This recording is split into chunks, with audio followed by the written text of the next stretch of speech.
दोस्तों, सृष्टि की गति को बढ़ाने के लिए हर एक मनुष्य को भोग विलास करना पड़ता है, लेकिन यह कहते हैं ना कि आवश्यकता से अधिक चीज आपको विनाश की ओर ले जा सकती है। ऐसा ही कुछ हुआ अमरावती के राजा ययाति के साथ। ययाति इतिहास का एक बहुत ही रोचक किरदार है, जिसकी कभी ना खत्म होने वाली संभोग की इच्छा उसे ले डूबी। तो दोस्तों, आइए जानते हैं ययाति की इस अतृप्ति का कारण और उसका अंजाम क्या हुआ। नमस्कार दोस्तों, स्वागत है आपका हमारे सनातन पौराणिक ज्ञान चैनल पर। अगर आप भी भगवान शिव के सच्चे भक्त हैं तो कमेंट में हर हर महादेव जरूर लिखें, और हमारे चैनल पर पहली बार आए हैं तो चैनल को सब्सक्राइब जरूर कर लें, ताकि हमारी अगली वीडियो की नोटिफिकेशन आप तक पहुंच सके। तो चलिए दोस्तों, वीडियो को शुरू करते हैं और जानते हैं इस कहानी के बारे में। यह कहानी महाभारत काल की है, जब अमरावती नगरी में चंद्रवंशीय राजा ययाति राज करता था। स्वभाव से ययाति एक भोग विलास प्रवृत्ति का मनुष्य था। वह अपनी पत्नी को गर्भवती करने के बाद अपना समय बहुत ही कठिनाई से बिता रहा था। ऐसे में एक दिन उसकी नज़र अपनी पत्नी देवरानी की दासी शर्मिष्ठा पर पड़ी। शर्मिष्ठा दिखने में बहुत ही सुंदर थी। वैसे तो शर्मिष्ठा भी एक राजकुमारी थी, जो कि अपने पिता द्वारा दिए गए वचन के कारण अपनी सखी देवरानी की दासी बनकर महल के बाहर कुटिया बनाकर रह रही थी। देखने में शर्मिष्ठा कम नहीं थी, वह एक बहुत सुंदर स्त्री थी। एक दिन राजा ययाति अवसर पाकर शर्मिष्ठा की कुटी में पहुंच गया। शर्मिष्ठा ने अपने बदले की भावनाओं को मन में दबाकर उसकी इच्छा को पूरा कर दिया। यह पहली बार था जब ययाति ने अपनी पत्नी के भरोसे को तोड़ा था, लेकिन यह सिलसिला यहीं नहीं थमा। ययाति शर्मिष्ठा के साथ लगातार 3 साल तक संभोग करता रहा। इस दौरान उसने शर्मिष्ठा को 3 बार गर्भवती भी किया। एक दिन यह सारी बात रानी को पता चल गई और उसने यह सारी बात अपने पिता दैत्यगुरु शुक्राचार्य को बता दी। शुक्राचार्य ने क्रोध में आकर ययाति को वर धोने का श्राप दे दिया। इसके बाद जब भी कोई स्त्री ययाति के निकट आती तो उसकी भोग विलास की कामना प्रबल हो जाती, लेकिन शक्ति न होने के कारण उसकी इच्छा वहीं खत्म हो जाती। इस प्रकार धीरे धीरे समय बीतता गया और ययाति मृत्यु के निकट पहुंच गया। ऐसे ही एक दिन वह अपनी काम वासना की अतृप्ति से परेशान विश्राम करने की कोशिश कर रहा था। यमराज उसके सपने में आए और ययाति से कहने लगे, ययाति तुम्हारा समय आ गया है। यह सपना देखकर ययाति विचलित हो गया और वह अगले दिन सुबह अपने ससुर शुक्राचार्य के पास जा पहुंचा और अपने खोए हुए यौवन की भीख मांगने लगा। अपने दामाद की यह दशा देखकर गुरु शुक्राचार्य को उस पर दया आ गई और उसने ययाति को मौत से बचने का मार्ग बता दिया। जब एक दिन यमराज ययाति को लेने के लिए आए तो वह यमराज से अनुनय विनय करने लगा और कहने लगा कि हे महाराज, श्राप के कारण ही मेरी यह दशा हुई है। कृपया मुझे 100 वर्षों का जीवन दान और दे दे। जब मैं विषय भोग की कामना से तृप्त हो जाऊंगा तो मैं राजी खुशी आपके साथ चल दूंगा। इसके बाद यमराज ने उत्तर दिया, यह संभव नहीं है। इस लोक में सभी मनुष्यों की मृत्यु निर्धारित है और तुम्हें भी अपना देह त्याग कर मेरे साथ चलना होगा। ययाति यमराज के सामने हाथ जोड़कर गिड़गिड़ाने लगा और कहने लगा, महाराज, इस सृष्टि में सभी जीव जंतु की मृत्यु आपके हाथ में ही है। अगर आप चाहे तो क्या नहीं हो सकता, क्यों नहीं हो सकता। यमराज को भी ययाति की इस दशा पर दया आ गई और उन्होंने उसके सामने एक प्रस्ताव रखा। ययाति, अगर तुम्हारे 5 पुत्र हैं, अगर उनमें से कोई भी अपने हिस्से का यौवन तुम्हें दे सकता है तो मैं तुम्हें यहीं छोड़ दूंगा और तुम यहीं रहकर अपनी इच्छाओं को पूरा कर सकते हो। यमराज की यह बात सुनकर ययाति अपने 5 पुत्रों के पास अपने यौवन की भीख मांगने पहुंचा और याचना करने लगा।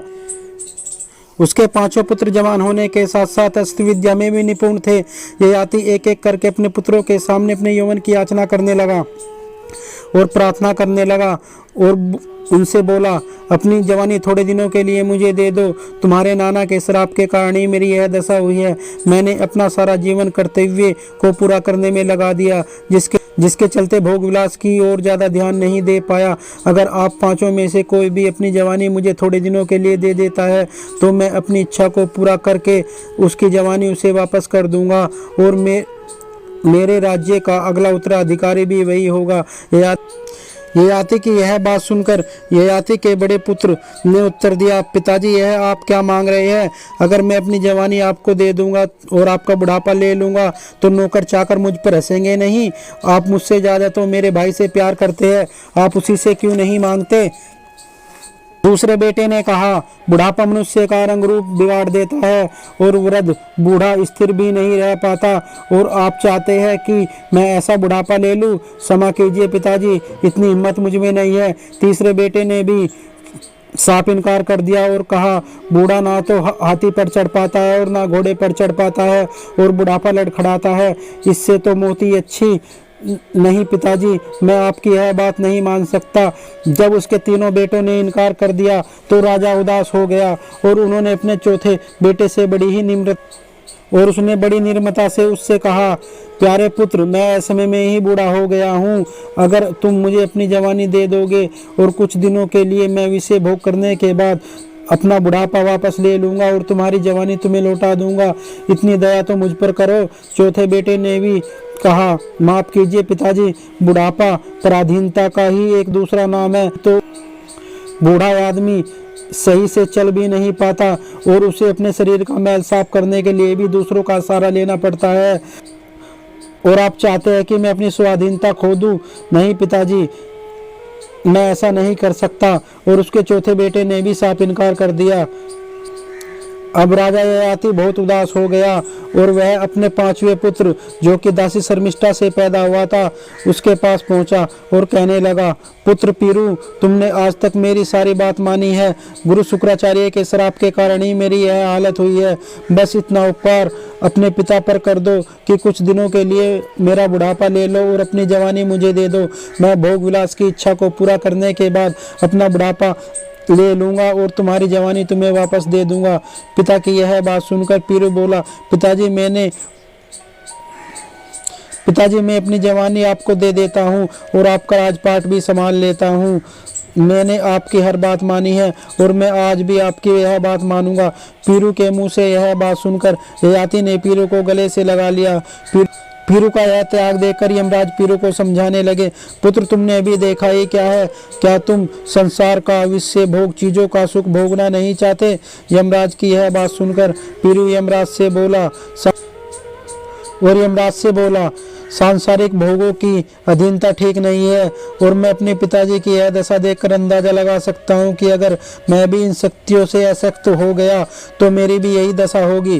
पीरू की इस दूरदृष्टि को देखकर यमराज उसका सम्मान करने लगे और पीरू की जवानी ययाति को दे दी। पुत्र से जवानी प्राप्त करने के बाद ययाति अंधाधुंध काम वासना को पूरा करने में लग गया। इसमें कब 100 वर्ष बीत गए उसे पता ही नहीं चला। और फिर एक दिन उसके सामने मौत आकर खड़ी हुई, लेकिन पिछली बार की तरह ही ययाति यमराज को अनुनय विनय करने लगा और अपनी अतृप्ति इच्छाओं का हवाला देने लगा। उसने एक बार फिर से 100 वर्ष की आयु प्राप्त कर ली और यह 100 वर्ष कब बीत गए उसे पता ही नहीं चला।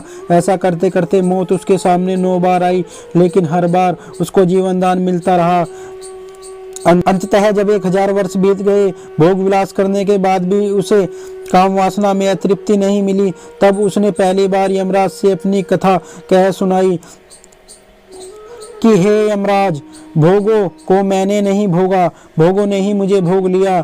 ययाति ने अपने अनुवाद में पीरू को भी यही उपदेश दिया कि भोगों की इच्छाओं को भोगने से वह कभी शांत नहीं होती। जिस तरह आग में घी डालने से आग बढ़ती है, उसी तरह इस पृथ्वी पर धन, पशु, स्त्रियां, सब कुछ एक मनुष्य के लिए पर्याप्त नहीं है। ऐसा कहकर ययाति अपना बचा कुचा यौवन पीरू को देकर अपनी दोनों रानियों के साथ चला गया। उसने पिरतुंग नामक पर्वत पर तपस्या की और अपना शरीर वहीं त्याग दिया। तो दोस्तों, उम्मीद करते हैं कि भोग विलास की इच्छा आपको कहां तक ले जा सकती है, यह इस कहानी के माध्यम से आपको पता लग गया होगा। दोस्तों, अगर आपको वीडियो पसंद आई हो तो वीडियो को लाइक शेयर जरूर करें, साथ ही हमारे चैनल को सब्सक्राइब कर ले ताकि हमारी अगली वीडियो की नोटिफिकेशन आप तक पहुँच सके और आप भी हमारी फैमिली